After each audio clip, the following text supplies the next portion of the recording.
Ayaw, sabihin mo, ito yung bahay namin. Nga naman, Ano kanya kay Tita May? ito ang bahay namin. Ito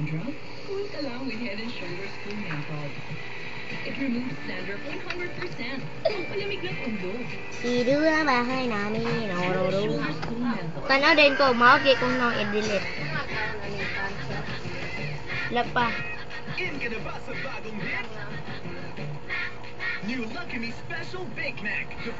In fairness, Tita, marupok na talaga siya. Meron nga isang poste dito, sinusuportahan nilang halanganin na nga. Sinusuportahan nila yung isa banda roon. Tita.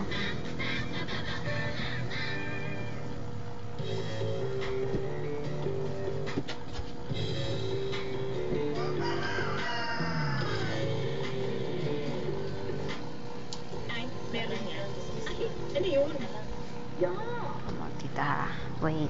Punta na sa malabas. Papakita ko yung sinasabi kong poste. Naiwang.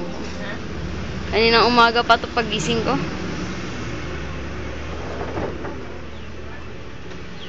Yan na lang yung tukod na sumusuporta sa bahay. Ito pa yung isa.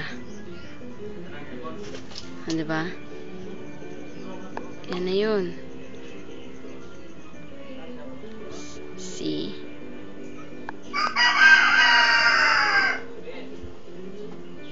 Yan, yun sa kabila yun yung bahay mong hindi matapos-tapos. Ito yung isang poste. See?